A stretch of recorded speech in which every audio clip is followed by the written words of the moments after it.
Hello everybody, good afternoon. Thank you for joining us for this important and momentous occasion today. Hello to all of you around the country, from the eastern states where we are to many of you we know are across in Queensland, in Northern Territory, WA and Tassie. Thank you for joining us. And welcome to the launch of MYAN's National Youth Settlement Framework. To many of you listening in, you may not know who I am.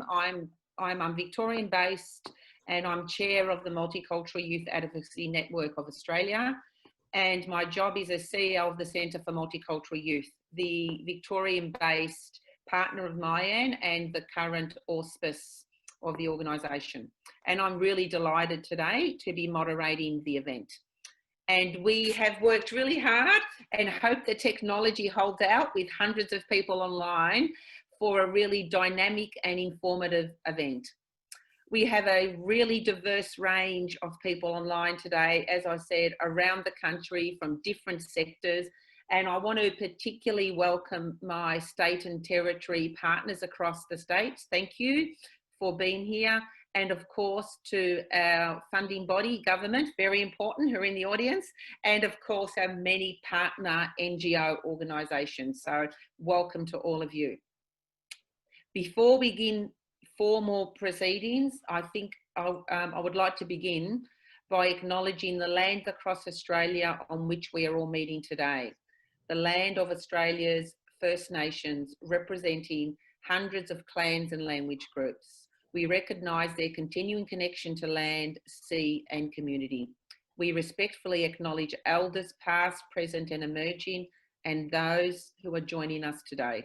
We work towards reconciliation with and self-determination in place for the First Peoples of this country.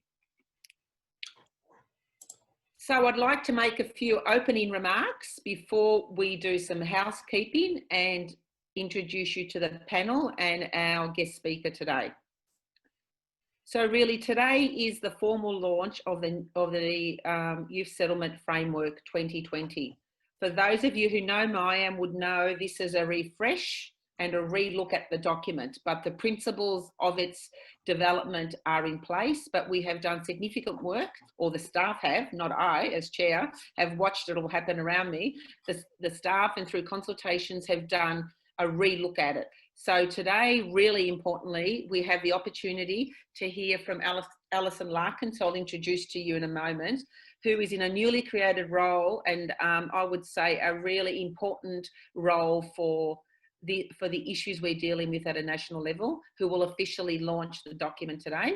We'll also hear from a couple of young people that have been engaged with MYAN and this Youth Settlement Framework, because it's really important to hear what this framework means for them on the ground as young people living and building their lives in Australia. And then we'll hear from what it looks like from a service provider.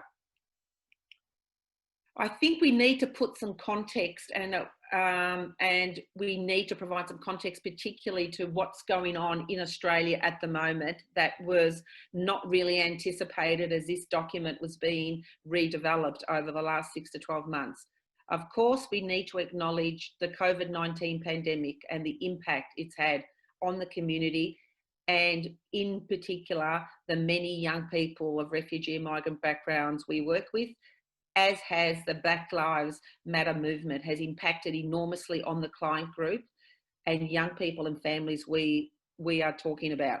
It's incredibly significant time for young people, I would say, under 30 particularly, that we work with, because of the impact of those two things on their lives. They are intergenerational impacts that I think in history will be talked about, as we have read history in the past about social movements and activities that have occurred beyond the realm of even contemplating how are impacting on the community. Because we know that racism and discrimination is not new. It has been prevalent in Australia and has far-reaching implications now and for the future of this country. MYAN definitely feels we are at a crossroads. Now is the time to address these issues, listen to our First Nations people, of course, listen to young people and ensure that we counter the narrative of marginalisation and exclusion which exists in the community, and that we all have a part in responding to. So there has never been a more important time to ensure that young people get the support and can access the opportunities that are provided in Australia to realise their full potential. With the disruption of COVID-19 adding a further implication. So as I've heard someone say very recently, it is a perfect storm of events that are going to lead us to either see this perfect storm and make improvements. This is the opportunity to do it. So we're very excited about today's session, the panel, and the opportunities to continue working with you all in the future. I'm hoping that everyone is now online, and can I just also begin by saying that apologies up front if there are any technological issues that occur, because this has been a mammoth effort to try and pull this off today with the kind of 300 or more people that have registered. So we are hoping there are no technical glitches, but we are in the hands of technology. So please be patient with us. Now, I'm very excited to introduce the panel to you. So we thought, for the expediency of time, I'm going to introduce them all to you now, and then they will re-enter the conversation as the session begins. So I'd like to start, firstly, by introducing our keynote today, Alison Larkins, recently appointed the Commonwealth Coordinator General for Migrant Services, who will formally launch the settlement framework. Alison was appointed in late 2019. So Alison entered this job as this perfect storm has happened. Alison has had extensive experience working across a range of social policy portfolios at the Commonwealth level as the Coordinator General. She's working closely with the Commonwealth and the state and territory governments, industry and community sector to drive settlement outcomes and also promote the contribution of migrants, refugees and humanitarian entrants can make to our nation. I've had the privilege to work with Alison over the last couple of months and would like to say that I've been really impressed with her interest and keen commitment to ensure that young people's issues are being considered. So we were really pleased that she agreed to launch this today. And again, to thank her in her very busy schedule that she has made time to address you all. So I shall leave it from there and hand over to Alison. Thank you, Alison. Can you hear me now? Yes, we can hear you. Yeah, okay, thank you. Sorry, there's always one in every audience, in every group, who doesn't manage the technology, and today that will be me. Can I just endorse the comments that Carmel made, acknowledging the traditional custodians of the land, and particularly acknowledge the Ngunnawal people, the custodians of the land from which I am speaking to you. And of course, I'd like to give a big thank you to Carmel, Guerra and Nadine and the rest of the Mayan team for your dedicated work in developing this fabulous new edition of the National Youth Settlement Framework, and for inviting me to launch it here today. The work you do to support both the youth and settlement sectors in engaging with young people of refugee and migrant backgrounds is so important to ensuring that we can create an environment where young people can thrive through their settlement journey in Australia. So for me, it's been a real privilege and pleasure to be appointed as the Commonwealth Coordinator General for Migrant Services, and to get to work on how we, working together with refugees and migrants, can improve the settlement outcomes of those making their homes in Australia. And the creation of this new role was a key part of the Commonwealth Government's response to the review led by Peter Shergold, which looked at how well Australia was doing in integration, employment and settlement outcomes for refugees and humanitarian entrants. So the government responded to the Shergold review late last year and supported the recommendation to appoint a Commonwealth Coordinator General in order to have a central place to bring together settlement, employment and integration programs across government. And the review saw the creation of a centre of gravity as a way to better facilitate cross-government and cross-sector collaboration, and in doing that, improve settlement outcomes for refugees and other migrants. And part of the role was also to provide a greater opportunity to talk about Australia's proud record of accepting refugees and the strong and positive role that all migrants have made and continue to make to our nation. So my role charges me to provide national leadership and drive better results for migrants. And at the moment, it's particularly focused in the areas of labour market outcomes and English language acquisition. And the plan is that my office and I will work closely across the federal government, with state and territory and local governments, with industry, with the community sector and refugees and migrants themselves to drive better settlement outcomes. And of course, driving better settlement outcomes for young migrants must be central to this work, not just because of the dual challenges faced by young refugees and migrants, though of course that's important, but because of the important contributions these young people have made and will continue to make to our country. So today I'd like to reflect on the great work that Mine has done to revitalise the National Youth Settlement Framework. The framework is an invaluable set of tools and resources for people working across both the settlement and youth sectors. It offers a strong evidence-based guide for supporting and measuring good practice settlement and integration for young people from refugee and migrant backgrounds. I think the framework truly is cutting edge, drawing both on the UK's model of youth work and Australia's own unique version of multiculturalism. Mayan's work helps to support everyone working within the youth and settlement sectors, in particular identifying the important role that cross-cultural contexts play in young people's journeys, both through settlement and into adulthood. It provides a model that can be broadly applied, offering necessary tools to measure outcomes. The framework is beneficial because it offers a guide for two crucial and complex journeys in a young refugee or migrant's life: growing up, finishing school, finding a job, undertaking further education and training, and finding your place in the world at the same time as you are settling into a new country and community.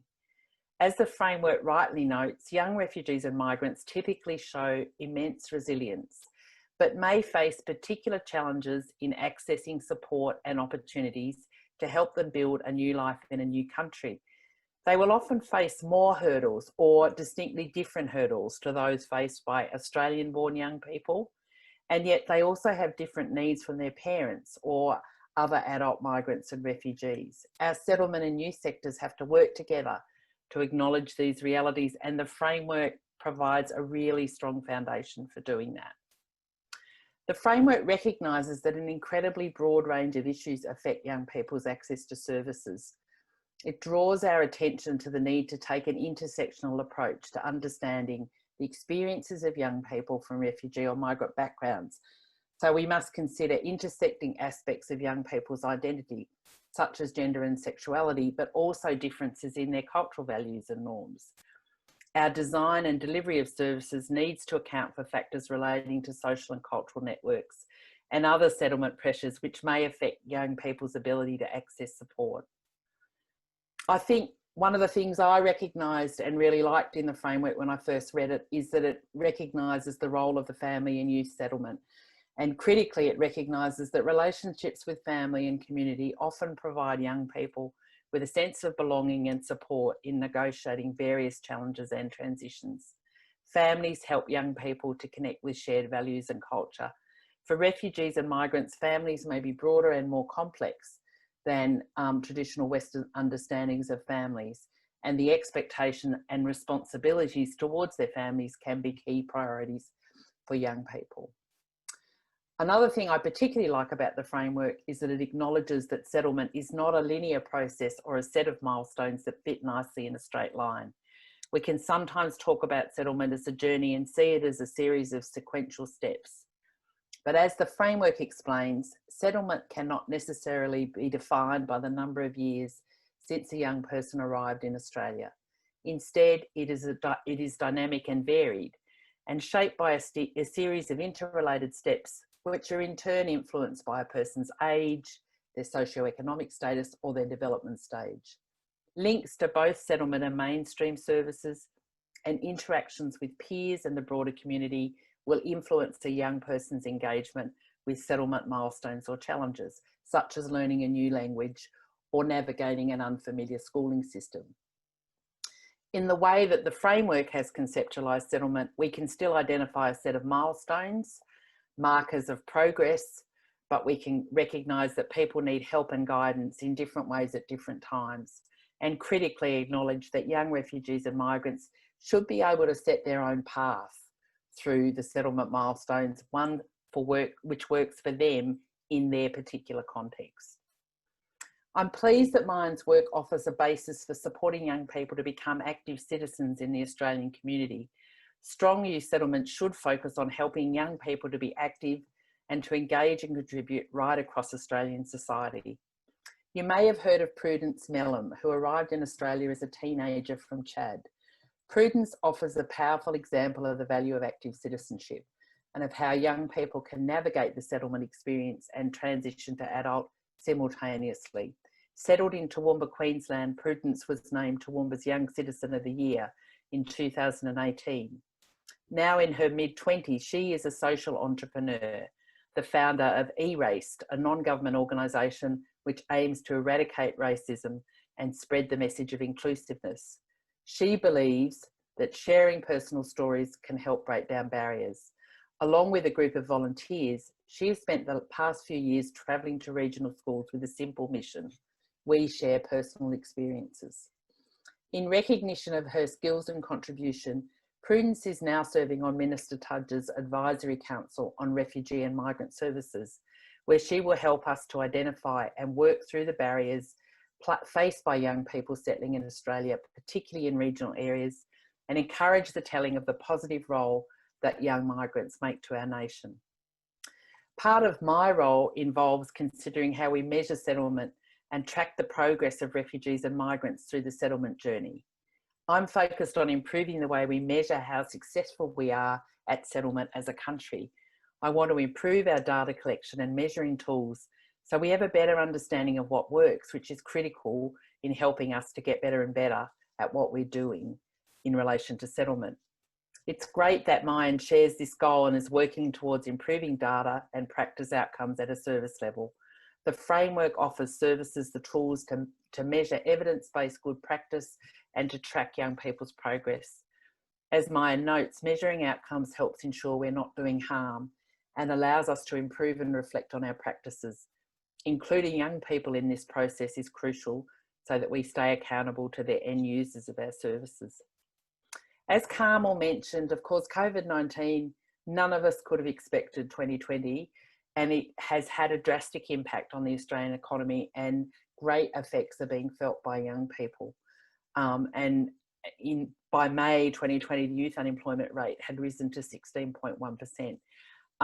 We know that refugee and migrant youth may be particularly affected by the COVID-19 economic shock, as their path to employment may be more difficult than for Australian-born youth.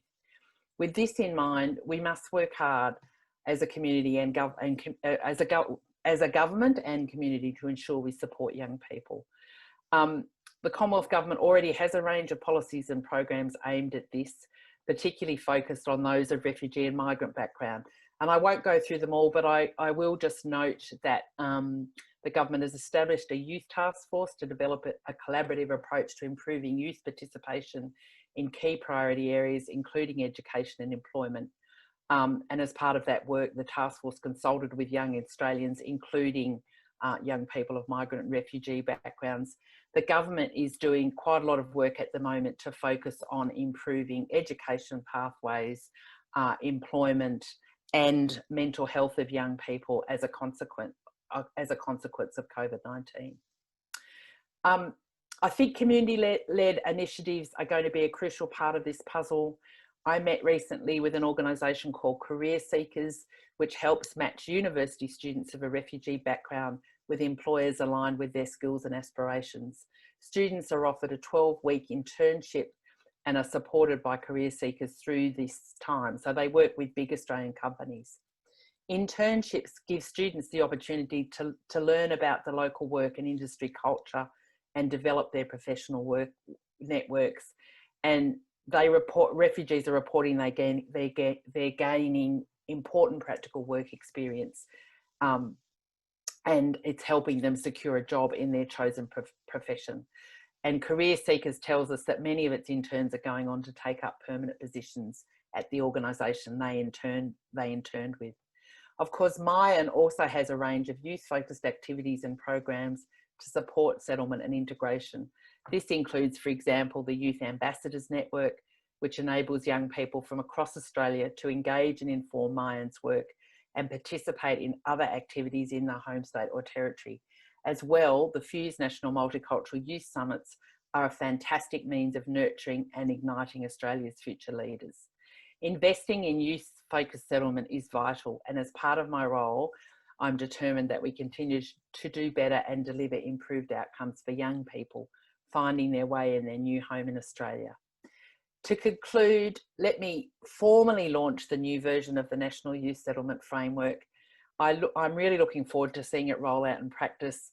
I encourage you all to make use of the new edition of the framework. I understand it's now freely available online and that Mayan will be supporting its implementation in policy and practice in months to come.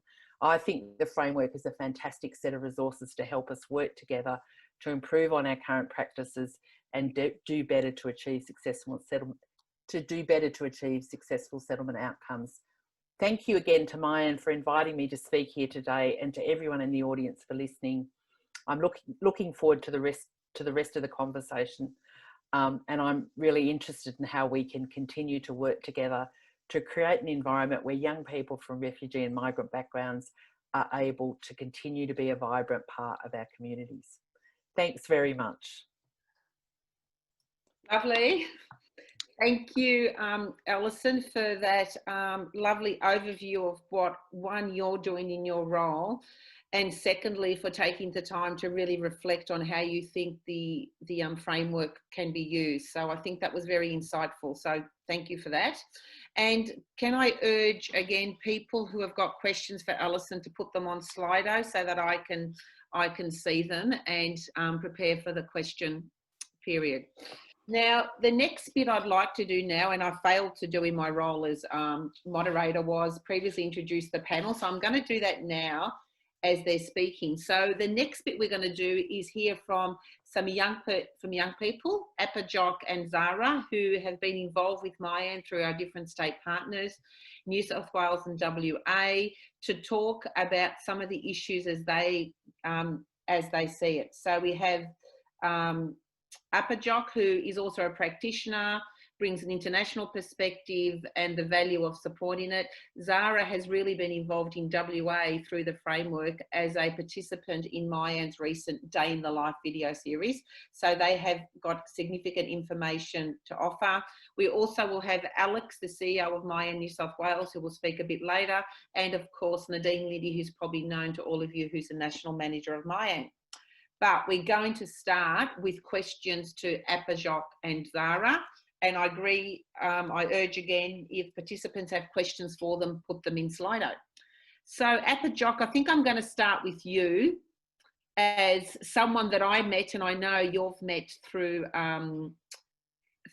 Mayan when you were still a young person in New South Wales is when we all met. And she now lives in the Northern Territory, so brings a wealth of information. She's a qualified social worker and an international advocate. And must I say, proudly yesterday saw that she is a new mum. So congratulations, Apajok. The little one I think is less than a week or two old, and she still insisted on participating today because she's such a deep believer in the work we're doing. So thank you, Apajok, for that. And I'm going to start with the first question with you. Can you tell us a little bit about the best way that we can support refugee and migrant young people to reach their full potential in Australia? Yes, definitely. Thanks, Carmel.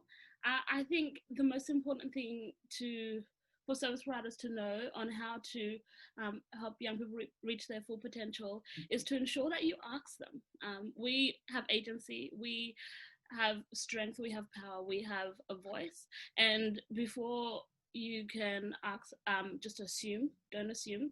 There's not one size that fits all. There needs to be a tailored approach to every young person that you work with. So I think ask, but also listen, and ensure that there is a two-way communication, and check your power, because at the end of the day, if you ask a young person, they might be hesitant to actually tell you the truth just because maybe you might not want to hear what they have to say. So let them know that yeah, I'm happy to hear what you've got to say, and I'm happy for us to work on this together, and share that power imbalance, because young people are definitely in the best position to know how or what is a solution to what they're currently going through.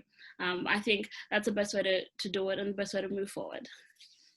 Okay, so Zahra, I might move to you now, I think, because in your role in WA, and I must say that Zahra, if any of you have seen the video, the Day in the Life series that Mayan's done, Zahra is one of our star young people from that as our WA youth ambassador. Could you tell us a little bit from your perspective, as someone who's been involved in the framework and its delivery, why you think it's so important to have this targeted approach that we're calling for? Thanks, Carmel.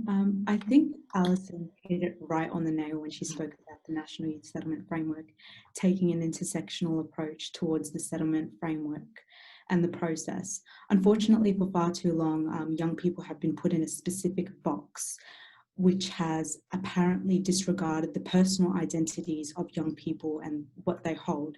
These identities may have impacted or contrastingly strengthened young people's participation within society in the long-term goal of ensuring that we are active citizens. However, it is important to discern the abundance of intersectional identities that migrants and refugee people hold, from religion, culture, gender, etc.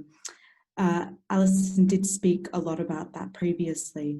I think that I'd arguably like to say that the current settlement framework and the process is systematically holds flaws towards it. However, what the National Youth Settlement Framework does is that it breaks down the barriers that have been previously recognised within the settlement process, and takes a comprehensive approach towards ensuring that the ultimate goal behind the settlement process is to ensure that young people are active citizens. Great, thank you, Zahra. I couldn't have put it. That is incredibly true. So on that theme, Apajok, I'll come back to you. Because you've had roles at a program delivery and a policy level, can you talk to us a little bit about this targeted, tailored approach and what it's looked like for you through your journey of involvement on this issue? Yes, most definitely. Similar to what Zahra and Alison have said, it's looking at intersectionality. It's looking at that young person is in the middle of so many different worlds, and the fact that, okay, we want to help this young person, but we need to know that that young person is in the midst of a different culture. They have cultural ties. They also have community ties. So having that tailored approach means looking at that young person in the middle of so many different things. So it's making sure that they have a voice in the process as well. And it's, again, not one size fits all. And traditionally, the settlement experience or the settlement services was definitely, when I first came to Australia, was targeted at a family approach. Let's talk to the adults in the family, and let's assume that what we tell the adults in the family is going to trickle down, and they'll inform they'll inform their children. Or it's, let's talk to the children, but there's no actual work done to work with the adolescents in the community, or the adolescents in the family. And what we know, and what the settlement framework shows in particular, is that the approach you have towards adults and the approach you have towards children is definitely not the same approach you would have towards adolescents. Not only do adolescents have their age, their identity, but there's so many different things, developmental things happening towards that adolescence at that stage. And something that I personally really resonate with is the fact that this whole cross-cultural complexities that come with it. Not only have we come from a different country to come here and to settle here, but we're kind of torn in between two cultures of where do I belong and where's my identity? What do I take from my community and do I run with it? But then also, what am I gaining from this community that I'm currently living in? And there's this there's this big complexities of being stuck between two worlds. And I think that's a huge thing that I've seen, not only as a practitioner, but something that I've also personally had to navigate through. And I think that's something that we also need to be thinking about. And so on that, final question for you, can you then talk to us about how you've taken the issues at a local level? Because we've seen you be an outstanding advocate at international level on these issues. So could you talk about that whole kind of information you've shared internationally about the work that we're doing in Australia and what the value of something like this is in the international context? Because you have been part of UN and UNHCR conversations with young people. Could you just give us a little insight into observations and learnings there? Yes, most definitely. Also last year, I was a part of doing consultations with other settlement countries around the world about what they're doing and speaking to the young people who have resettled in them countries to hear about what their process was like for them to be resettled. And I was astounded about the kind of the lack of the lack of services there that are targeted towards young people from refugee background. I think I came back thinking, okay, my biggest reflection is I'm really grateful for what we have here in Australia. I think that we're just in this little bubble. At least I was in this bubble here in Australia thinking, wow, this is amazing. We've got this access to this and that. But when I spoke to these young people across the world, they don't have quite targeted or tailored approach or support, but that's their norm. And speaking to them, I found that, okay, when there's no support there, or there's a lack of support or lack of tailored support, the onus comes back onto the young person to fight their way through it. And yes, we do have resilience, and yes, we do have the strength to do that. But if there is a tailored approach available, then why do we have to keep doing that? We need to be finding more ways to navigate sharing the resources we have. We have so many amazing resources here in Australia that other resettlement countries do not have yet, and they're still trying to navigate their way through it. And I think it would be amazing if we could find more ways to be sharing that information. We're doing great here in Australia, and I think this settlement framework is a fantastic resource that we could be sharing not only here in Australia, but also internationally to be providing better support for young people overseas as well. Yeah, great for that. It's so true, Apajok. I remember distinctly being in some of those meetings with you and Nadine and some other Australian representatives when it became so obvious that what you had in Australia was not being replicated internationally. And I think we as a sector knew some of that, but it was actually, you're right, really a changing moment, wasn't it, when you realised that the whole approach here was actually internationally recognised, and it couldn't have happened without great advocates like yourself. So thank you for the work you've done. So finally, Zahra, I want to ask you a question, which of course is really important and at the heart of the work kind of this is about, which is about good practice capabilities around youth participation. And you were involved in starting the recent Day in the Life of videos that were produced. Could you give us the two or key things you think, Zahra, are really important in ensuring good practice and youth participation from your experience? Awesome, thank you.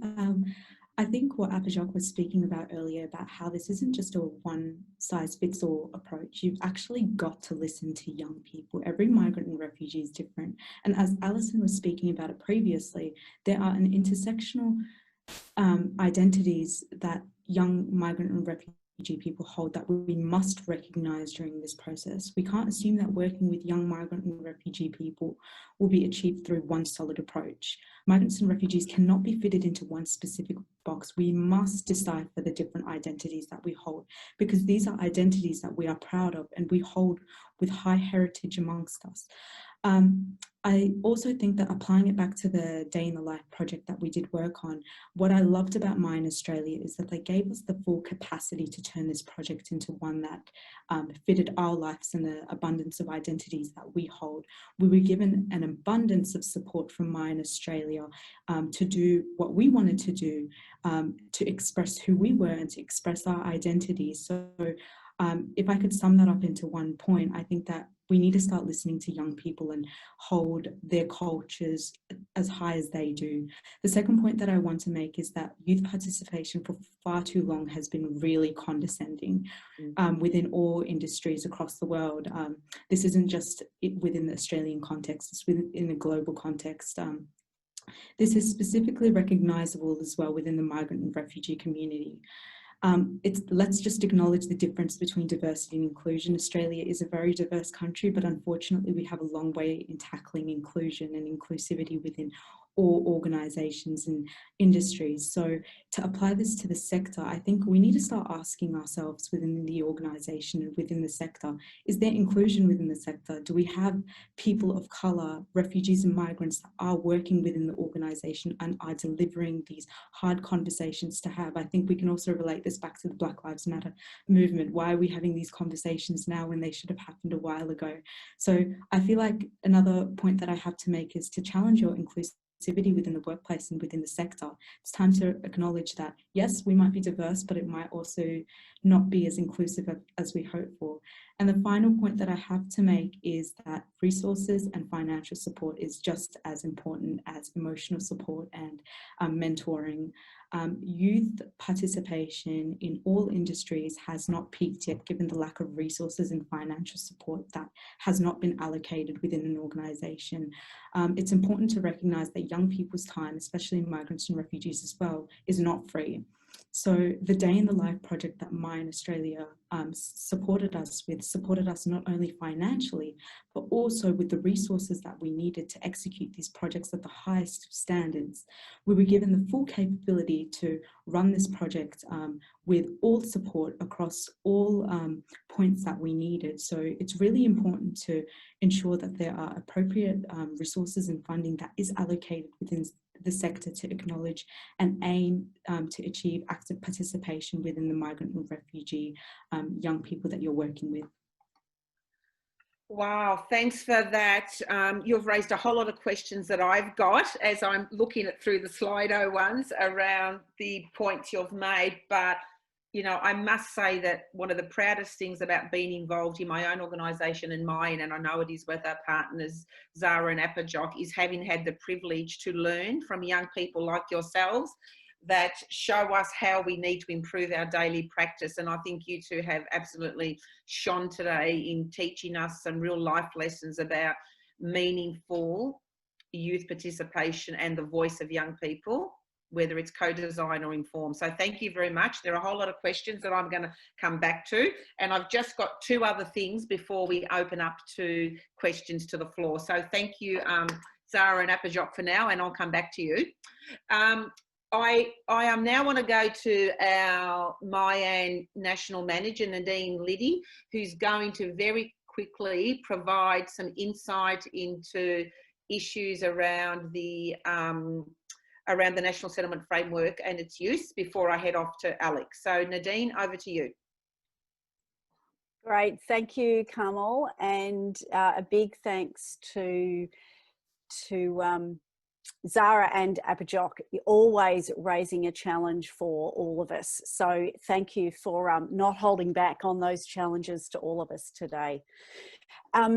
Andrew, who is our tech person today, could you just bring up some of those slides? What we thought we would do just now is very quickly pop in, and Carmel, could you pop yourself on mute, actually? Thank you. Thank you, Andrew. I'm just going to give a really quick snapshot here of what the framework is. Alison did a great job at summarising the really key or core aspects of the framework. But before we hear from Alex Long from New South Wales about how it's been used in practice on the ground, I just thought I'd give a quick snapshot to summarise what it is. So as Alison said, it is indeed a comprehensive resource guide and it benchmarks, measures and supports good practice with young people from refugee and migrant backgrounds in Australia. It's something that was developed in 2016 with direct input from young people from government and from the sector. And when I reference the sector, I'm meaning across sectors, so not just the settlement sector, not just the youth sector, both of those very large and diverse sectors and everything in between. We worked closely to get feedback from a range of sectors to develop the framework in 2016. So it's been in existence and has been rolled out nationally through a range of training workshops, and some very targeted, commissioned by particular organisations. So it's been rolled out across the country. We've also presented on it in some international fora, and we've also delivered training in New Zealand on the framework.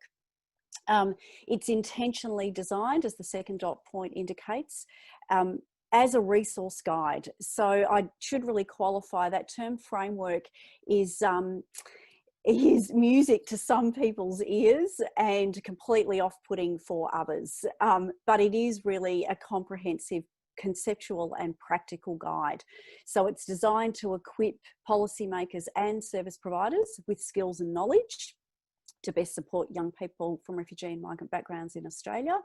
And the key components, some of which Alison referred to, and we will come back to some of these after Alex, are the youth settlement context, youth work in Australia, active citizenship, good practice capabilities, and practical tools. And Alison referenced some of those. There are 2 self-assessment guides that have been revamped. And the last thing I will say is it is intended to build on support and benchmark good practice. And for my own, being based in Victoria at Centre for Multicultural Youth, has allowed us to work closely with CMY and its diversity of programs and services, drawing on their work and the multicultural youth specialist approach, which of course we now have in other states and territories. And with CMY leading that multicultural youth specialist approach over the last 30 years. So I do want to acknowledge the important work as from CMY as a leader in the multicultural youth specialist approach, which is really core and foundational to the framework. I'm going to leave it there, and I'll appear again after Alex. I'll hand back to you, Carmel, and then I'll talk through what the new framework looks like as we wrap up before we go to Q&A. So back to you, Carmel. Okay, I'm trying to come back. You're back. I'm back. Excellent. So thank you for that, Nadine, for that quick overview. So what we're going to do now is introduce Alex Long. Alex Long will probably be known to all of you in New South Wales. She's a superstar there, leading the work of Maya in New South Wales. And New South Wales really been key in delivering a range of workshops across the state using the framework. So over the last 3 years, My New South Wales has been doing it really effectively with hundreds of service providers and agencies. So we wanted to hear from Alex to tell us a little bit about what that's looked like in New South Wales. Alex, so over to you. Thanks, Carmel. Yeah, so look, that's a great question. We what we've been doing in New South Wales, we've delivered training to over I think 150 different sector workers, and we have been delivering this across a variety of different sectors, so youth settlement, multicultural, housing, health, justice, education, disability, employment, and 3 levels of government. Last year, Mayan surveyed the people in New South Wales, or actually across the country, who are using the framework, and to find out how it had been most useful for them. And in New South Wales, what we heard from practitioners using the framework was that it was really useful as a planning and design tool for their programs. It was useful as a tool to help them reflect on their practice with young people, both at an individual, a team, and an organisational level. It also was useful in terms of facilitating team discussions at team meetings or at planning days, strategic planning days. Also as a checklist when they're talking with young people, maybe in a casework or a youth work setting, but also as a framework or a tool to help them evaluate the effectiveness of their programs. There's a couple of examples that I want to draw on because I think they're really useful to see it in practice. So in New South Wales, AMEP, one of the AMEP service providers is Navitas, and they've been using the framework to design and evaluate their dedicated youth classes and working through the different capabilities or the different indicators to make their classes more youth appropriate, more student centered. At Mayan, a couple of years ago, we worked in partnership with Starts and SSI and Western Sydney University, and we used the framework as the basis for the Refugee Youth Peer Mentoring Participatory Design Project. So the NYSF informed our approach, but we also built the framework into the final peer mentoring model that we submitted to the state government. And the idea was that young people who participate in this mentoring program would work with their mentors to achieve the active citizenship indicators that are part of the framework. And eventually that model was actually funded by the New South Wales government, as I think many in New South Wales would know. And it's actually just wrapped up yesterday. 30 June was the final day, and it's currently being evaluated. And the NYSF has also been used to evaluate the project. So I think it's a really great example of how you can use this framework, at the genesis of a project, throughout its delivery, and then finally to evaluate its impact. In New South Wales, at Mayan, how we might use it. So for example, when we're delivering training, whether it's NYSF training or we've got some anti-racism training coming up, we co-facilitate our training in partnership with young people. And adopting practices like Zahra touched on, youth participation or youth development, we work with young people to design the training activities, to write case studies, to help them develop skills in facilitation and public speaking. And then, as she, very importantly pointed out, we also pay them to be trainers, and we build that into our sector development model. So we always have to budget for the time and the resources to work with young people and then pay young people.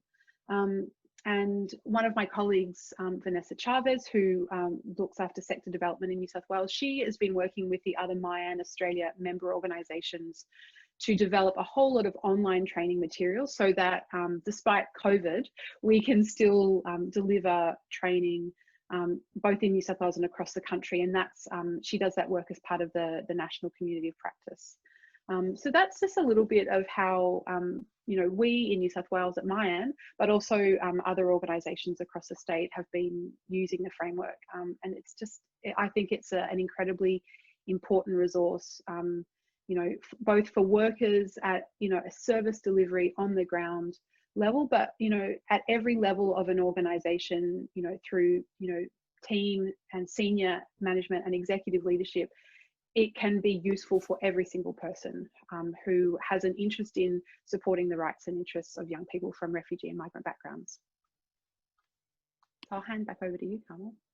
Great. Thank you, Alex, for a really good example of what's going on in New South Wales. Thank you for that. And thanks to you, our New South Wales partner, and the fantastic network and services in New South Wales. So now finally, before we move on to the questions, and we get in a pile of them, so we're going to try and move on them really quickly. Nadine, I'd like to welcome you back to tell us what's different about Settlement Framework version 2 and what's in store around it being put into practice across the country. So over to you. Great, thank you, Carmel. And while I'm waiting for Andrew to pop up those slides, and this will be extra speedy, everyone, because we're very conscious of making sure we have plenty of time for Q&A. But we did think it was a good opportunity to do a really quick snapshot of what the new version looks like. As someone said to me recently, are you going to call it NYSF 2.0? Well, it sort of is 2020, but We hadn't planned to call it that. But the key point, I won't talk through all of these dot points. The key point to say, I think for all of you online, and I know many of you, we've been engaging in this work over many years, and then more recently, a little bit more intensively in the context of COVID-19. But this new version has very much been shaped by feedback that we've had from the sector and from young people. So ever since it was released in 2016, we did take an approach to seeing its rollout as also an opportunity to get feedback on the framework, and this time round address any gaps or any areas that needed to be strengthened. So this new version has some updated information. It's got some new diagrams, and we'll whip through those in just a moment. The one that you can see on the screen is a new poster that captures all the elements of the framework. We did get some feedback on the last diagram that we had in the 2016 version that didn't quite work, so we've revamped that. We have a new section in there on youth work in Australia, which a lot of people had raised with us as a significant gap, given that youth work principles and practice really inform a multicultural youth specialist approach. We've strengthened a rights-based approach, and we have added 3 new good practice capabilities. One of them is rights-based, the other one is reflective practice, and the other one is outcomes focused. And the other thing I want to reinforce is we've updated all the practical tools to reflect the new content, and that includes the self-assessment guides, and we have made all of that material available on our website. That will come up towards the end of this PowerPoint presentation, and Andrew will pop that into the chat box. But if we can jump to the next slides, Andrew, really quickly, just to share some of the other new diagrams. Andrew, can you just jump through to slide 6 and 7? Oh, sorry, yeah. Just freezing at the moment. Can you guys see the diagram at the moment? Or can you see the diagram, Nadine? No, not slide 6. People can probably see it in the column. And look, that's okay. It's okay. We'll keep moving on. I was just giving some of the examples of the new content. And all of that is available on our website, and everyone who's RSVP'd will have received a link to that. And just before I hand back to you, Carmel, I also did want to say some thanks to those who've worked on the revised version, and do a particular thank you to Andrew Cummings, who I think has joined us. He worked really closely with Myan around developing the self-assessment guides, which have been slightly revamped just to incorporate the updated information. And Andrew's also currently working closely with our state and territory partners and Myan Australia to develop some online training modules. So in terms of what happens next, Carmel, because I know you're going to throw me that question, what are we going to do with all this now to ensure that it is implemented in practice, and particularly in the context of COVID-19, and also acknowledging that that looks different across the country? We will be delivering a whole range of interactive workshops at the national level and also at the state and territory level, and that will be rolled out in the coming months. They will be both face-to-face and online.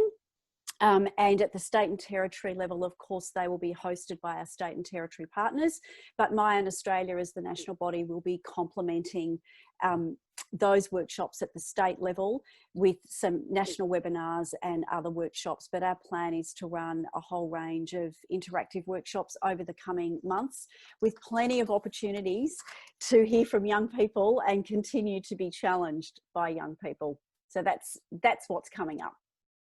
Back to you, Carmel. Great, thank you, Nadine. So can I ask the panel members to put their videos back on now for the questions, because we've got a couple.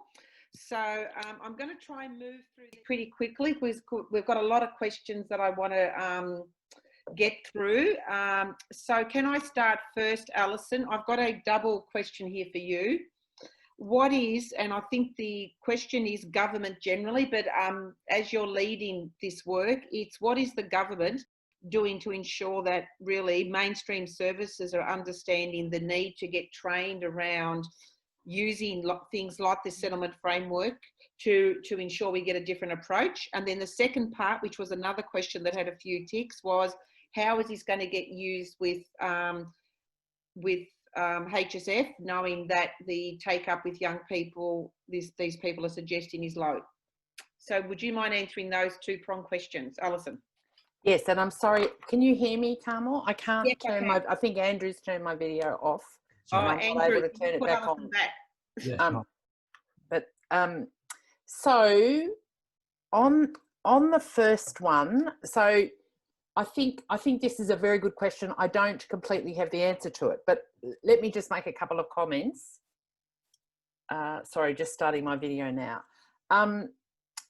So I'd be surprised, and I will take this and do some more investigation, but I'd be surprised if there wasn't built into contracts with mainstream youth services some requirement to be reflecting on these issues and improving practice. I think a challenge for governments is to work out how to get the incentive frameworks right so that that actually makes a difference on the ground. I think we've seen examples where we can put those requirements in contracts, but basically other aspects of the contracts might push providers to deliver in a different way. So I think there's work to do there. The other reflection is that certainly our experience with a lot of services, and perhaps my depth of knowledge about mainstream youth services is not I'm just trying to say, I don't have enormous depth in knowledge of youth services yet, mainstream youth services, but in some other areas, we are certainly finding that where you've got mainstream services, they do not tailor their services very effectively to small populations. That is a real challenge, how we get the incentives right for mainstream services to do that. I don't have an answer to that. I think it's a really important question and work that remains to be done. I also think government's only part of the solution to that, and creating, and I'm sort of watching the questions coming through in Slido, and creating an environment where people are talking about how they're using tools like this and how they're improving their mainstream services to meet the needs of refugees and migrants and refugee and migrant young people. That's another powerful mechanism by which we can improve those services.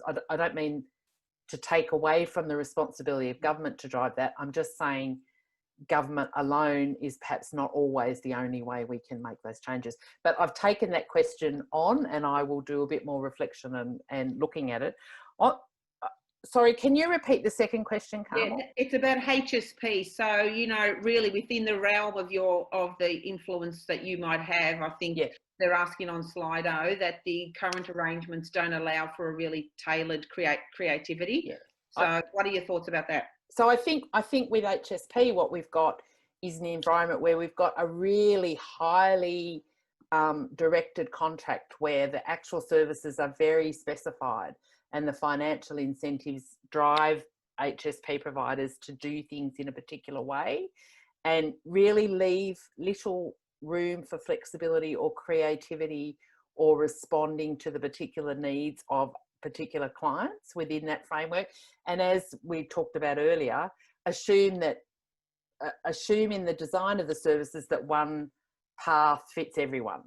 So everyone's going to go through the same steps. So I think a lot of people get lost in that.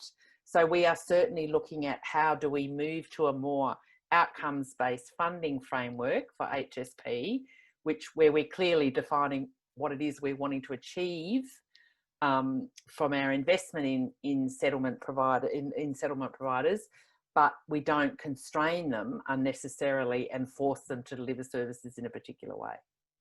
Okay, so it sounds like that's probably something that you will continue investigating as that this... We're actively working on that. Yeah. And with the sector. Yeah, great. Excellent. Okay, a question that I'll probably throw to the panel and get a response from Nadine, from Alison and from the young people, which is about how is the settlement framework going to evaluate the impact of capacity building practices on really meaningful participation of young people in policy and decision making? Great question that you'll have to answer in a couple of minutes. So I don't know who wants to take that first. It's almost one for the whole panel, I think. It sits at the core of what this framework's trying to do. Nadine, do you want to start off? Yes, I'm happy to, and I wonder if Alex has a response as well, given your direct work with the sector. I mean, I think the assessment guides are there for teams, individual workers, organisations to use to evaluate how they're tracking in terms of implementing the active citizenship indicators across the 4 domains, and B, the good practice capabilities, of which youth participation is one. So I think it is a great question. We provide a tool as part of the youth settlement framework to evaluate for organisations or teams or individuals to use to do exactly that, evaluate how you're tracking in implementing each of those good practice capabilities, and youth participation is one. So that would be a good starting point. If the question is as a whole, how are we doing that? It could be something that Myan could consider. Okay, so maybe Alex then, and either whether and then we'll follow up with whether Apajok or Zahra have got some views. Alex? Sure. Look, I think this is a really tricky question, because I think in terms of evaluating, and I'm just looking at the question on Slido, evaluating the impact of capacity building practices, I think is something that as a sector we don't always do well. How do we actually measure the impact that our training and the resources that we create, the kind of impact that it has on the sector and the sector's practice, and then how does that then impact young people? From, I guess, at Myan, we've been running some follow-up training to help us measure and understand how people use the NYSF, but also then how did they use the training? What kind of skills did they develop in the training that we've run, and or different resources, and then what actually happened when they went back to their organisations? How did they put it into practice? And what kind of change did they see in young people's participation in whatever context they were using it? So we've tried to do some follow-up training so that we can reach back out to organisations who did who are doing training with us, or who have just used the framework more generally. But I think that's a really difficult question to kind of, it's something that I think we definitely have to get better at doing. Great. Zahra or Apajok, have you got some views on this at all? The only thing that I wanted to add is that our long-term goal is to ensure that young people from migrant and refugee backgrounds are to become leaders and active citizens within the community. If we apply this to the current context, this is unfortunately won't be measured until we look at the actual climate of leadership. So I think that if we're going to be honest with each other, this is probably going to be a long-term process of actually measuring whether this has an impact. We're probably going to have to look at trends of young people from migrant and refugee people within society and leadership positions over time. However, I don't think it can be subjected to 3 months or the next current year. It definitely will be a long-term process that we do have to continually work and continually change as time comes on. So that's all I'll add. Great. Apajok? I don't think there's much for me to add. Just as Zahra said, I don't think it's something that we could measure in a short amount of time. It's a longitudinal kind of approach, where you've got to keep a two-way communication open, but then also keep checking in with the young people who've either been directly engaged or who've indirectly been engaged, and just ask them, say, has this impacted you in the last 12 months, 2 years, 3 years? And I'm pretty sure we'll be quite frank and say either yes it has or no it hasn't, and how has that what does the impact look like? Right, and so maybe Alison, I'll hand over to you, but I think that we can acknowledge that the framework has been embedded in sets. So for those that are from the settlement migration will know that SETS is a program that Home Affairs fund, so we think that's great. But I think there is a question there, if I can be so bold as moderator, and specifically that there probably is some work to be done where this framework could be embedded in some of the work you're doing for some long-term measurement. So I'd love your thoughts and response. So I was just writing that down as you were talking, Zahra, because I think I do think we can both use the framework more broadly, but that issue about how we're measuring outcomes at a national level, I think we can be looking at the framework and thinking about what bits of that do we take into our outcomes framework and for settlement generally. And so I was just writing down, how do we actually tackle and answer that question about how effective are we being with young people, with young refugees and migrants in particular? How would we measure our success? So I think the framework can definitely feed into the work we're doing about measurement of outcomes, and I'm really grateful for that conversation. Great. So that means my end's now going to advocate to you directly. Good, excellent. We can work with your office and our partner states and territories and the Mayan Ambassador Network to make that happen, Alison. We're going to be on to you. Good, excellent. I look forward to it. Right. There's a couple of other questions. There's one that I'll get to about English teachers, but I did want to get to the one that talks about, maybe Alison, while you're there, about, because I know it's one that's coming up in the chat as well, about the impact on the migration program for services. You know, what are your thoughts? Yes. So migration and impact just generally, and then I'll go to a couple of other questions. Yeah. So I think what's happening, I'm just trying to find that question, but what is happening at the minute, I think it's obvious to all of you that there isn't anyone who can predict with any accuracy when the border might be open. And I think even though things are going, notwithstanding what's happened in Victoria in the last week, Australia is doing a very good job. That's not the case in other parts of the country. So we're still in a period where it's very unclear when settlement will, when the settlement program will start again.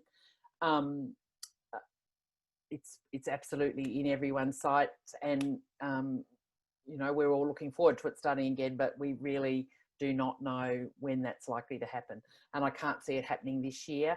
That does pose a particular challenge for settlement supports providers under the HSP, not so much for SETS providers, because SETS basically, they've got grants there for a long period. I think they're in place till 2022 or maybe 2023, so there's no impact on that.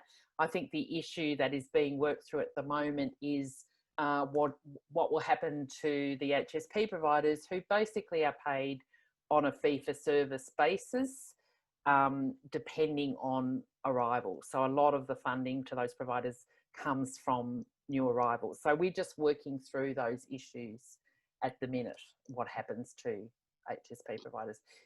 If I might, I might just also make a comment that I think, no, I won't. Carmel, I'll stop. You sure? Okay, we'll come back for final comments. Yeah. There's a question there that I think might be for you, maybe Nadine, around how do we engage with English language teachers, MEP teachers and others through Mayan and this settlement framework. Could you respond to that?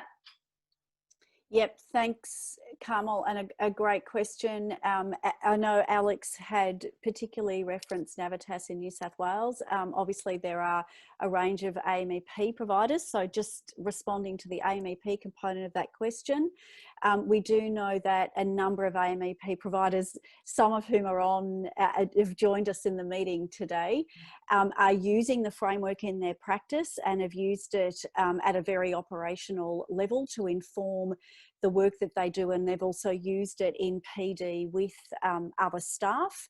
So we know that it's being used, may not be being used consistently nationally, but we know that it's being used by some AMEP providers.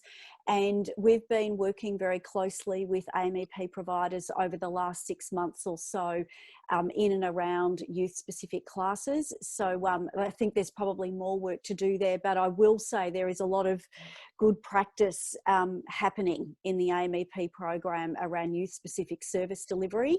I do want to acknowledge that. In terms of other English language teachers, perhaps in school settings, intensive English language, or in mainstream secondary schools, again, that would sit with our state and territory partners, and that would vary around the country, but I suspect it is absolutely being utilised in PD and training sessions with English language teachers. And again, that kind of work specifically would sit with our state and territory partners and the training programs that they would roll out.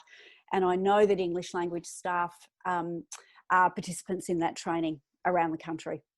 Great, we'll keep moving. There's a question there that maybe I'll put to you, Zahra and Apajok, and then put to Alison, about this whole issue around young people's settlement experience, often limited by having to navigate settlement for their families, and how that may play out. So could you talk, either one of you, talk a little bit about what that may look like and what services could do to support that? No, too hard? I just wanted to comment that more often than not, the biggest issue between both overlapping as a personal settlement experience and family settlement experience is the language barrier that is prevalent. So I remember, despite myself being born in Australia, my parents both were refugees and immigrants, and unfortunately most of the time I had to be the one that was translating from English to Arabic, despite the fact that I was probably 6. So it's really important to ensure within the sector that you do have materials and you do have the support needed to ensure that language barriers and disparities are broken within communication. And unfortunately, translation probably won't always work, given the cultural barriers of fear that information will come out. So I think it's also just as important to ensure that it is a safe space and to reinforce that information is confidential, because we do, and I know my parents did as well, come to Australia with the fear that information would leak, or specific information that was said would go out to the community, and community is our number one value here. So you really want to ensure that, number one, you do have access to language services, and number two, that you are ensuring that it is a safe space within the sector to be able to communicate all information at a safe level. Right, thank you. Apajok, do you have something to say, or not on that? Up to you. Can I get that question again, Carmel? So it was about the role that the young people play around families and the impact that has on the settlement journey for young people. I think there's also ways to work around it. I'll take it from a different approach to the way Zahra just took it. So when we first arrived here in Australia, and then we came to the Southern Shire, we became engaged with a community organisation called Gami Community Aid. And in the school holidays, they would take us to experience different things, whether it's the zoo or ice skating or so forth. And knowing that in our communities, mostly our parents will be working quite often, so we do have younger siblings that we've got to look after. So what they would do was they would open the invitation to younger siblings, as well as aunties and uncles to come as well. So yeah, that really looked at a more holistic approach to resettlement experience, and also engaging with the family as a whole, and that also looks at how to gain the trust of the family and the community as well. Great. Okay. So maybe Alison, quickly on that, is that something that can be embedded in what you're doing? Is that kind of complexity there around family and young people's roles? And so just a couple of reflections from me. One is, the really tricky thing about language learning is that young people are going to do it much more efficiently and quickly. They are just much better at it than older people. So there is a real imbalance there around gaining that skill. I think the point that Zahra was making about making sure the language services are there, so that we're not using children or young people inappropriately and putting too much of a burden on them. And I think the continued work to make sure that we're providing really excellent services around English language learning is also a part of this. But I do get that it's a very complex and particular challenge for young people who are migrants. And I've got friends who grew up who've explained to me the burden that they felt being the English speaker with parents who were not able to connect with the local community. So I think it's something that is worth us reflecting on and thinking more about, well, how do we deal with that when we've got such excellent language learners in young people who are migrating to the country? They do such a great job. That's right. And it's the burden, though, I think, that Zahra and Apajok have exactly talked about, isn't it? So exactly. that might help. Can I add something there from service providers? I think it's also important for us to think about how we design our programs and our supports for young people around their understanding of what family is as well. So not just thinking about perhaps, you know, an Anglo concept of family, but thinking about, you know, a young person's extended family and the different roles in that family that will be relevant to them. So perhaps it's thinking about the importance of grandparents or aunties or siblings. You know, at a practical level, are we inviting that extended family to participate in activities with young people when it's appropriate? And are we thinking about those practical things about what can we actually do as service providers to make that easier for those extended family members to participate? Do we do it at appropriate times? Do we have childcare provided? Are we providing, you know, food for the families when they, you know, come and you know, to community events? So I think there's lots of really practical ways, and I think the framework, there's a lot of that that's kind of documented in the framework that can help people think about how are we actually being really inclusive of young people's families to take the burden off the young people from then, you know, having to navigate having to support the settlement journey of their family as well. Right, okay. Carmel, sorry, can I jump in really quickly? Just cognizant of the current context of COVID-19, and many of you will have joined the meeting from Victoria, where there's been a lot of commentary around multicultural communities and higher rates of COVID-19 at the moment. And I just want to emphasise that young people are carrying the burden in this context. And I don't mean only in Victoria, but nationally. Without a strategic multicultural approach from the outset to respond to COVID-19, it's young people that have had to do that translating and interpreting, not just around public health messages, but also in terms of income support, and a whole range of complicated material that has come out. And I really think, as a colleague of ours commented this week in a great article in Crikey, she did say that really it needs to be a strategic approach from government is investing in young people because of the role they play. They are key brokers around information sharing. However, it can be a burden that we need to alleviate as well.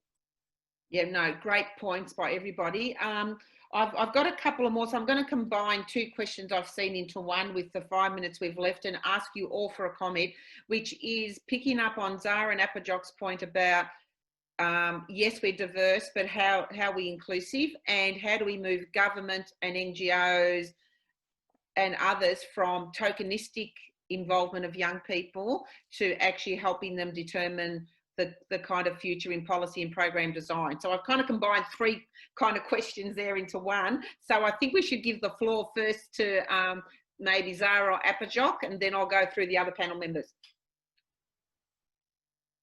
Apajok, do you want to start? Oh, I'll go. Oh, do you want to go, Apajok? Okay. Go, Zahra.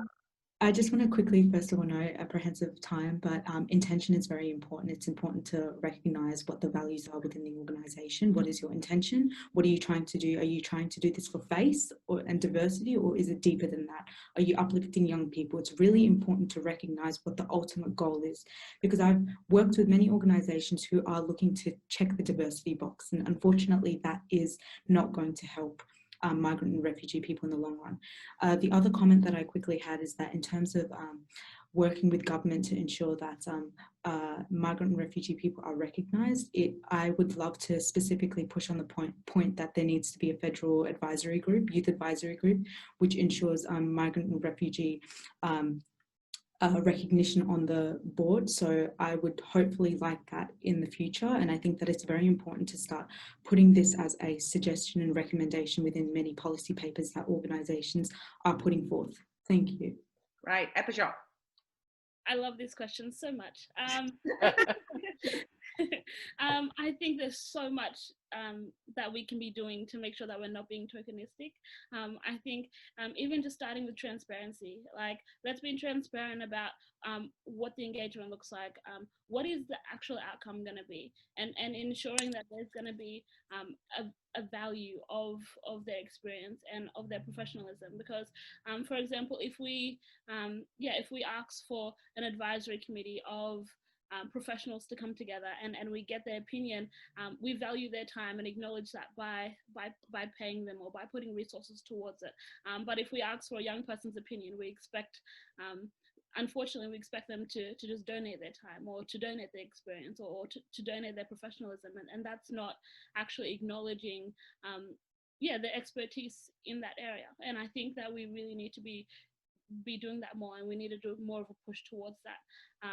I think that we need to be transparent about what the outcome is going to be, and also value their experience and value their presence, and ensuring that we're going beyond storytelling. I think when we ask someone from a refugee background to be a part of the discussion, we expect them to tell us some really emotional story, and not acknowledging that story, them resharing that story could re-trigger the trauma that they have experienced, or re-trigger the intergenerational trauma that has come through their families or through their journey. I think we need to be looking and really thinking about this a bit more, about what is the value, and what's the value that it's going to bring to them as well, not only just to the panel, not only to just the discussion, but what's the value and the impact that's going to be in their life, for them to be participating in that discussion, and what's the impact going to be long term, not just right here, right now for these 20 minutes, but is it just going to be another tick box, right? We need to be thinking about this a bit more. Thank you. Nadine, this is a daily thought of yours. It is a great question. Pearls of wisdom. I think there's probably three key things, and I'm loving hearing from Zahra and Apajok. I think as service providers, we need to be working in partnership with young people. That means we need to be accountable to young people. They are our primary stakeholders. That means we need to be transparent. You're spot on, Apajok. It also means we don't always get it right, and we need to be prepared to have hard conversations. And that is, I think, the pointy end of youth participation and overcoming tokenistic approaches. It takes courage on all of our parts to have hard conversations and to do that with honesty and integrity. And I think you're right too, Zahra. What are our values? But we need to be prepared for young people to keep us accountable and sometimes hear things that are hard and acknowledge that we don't always get it right, but allow young people to guide our work always, every day, every hour, every week.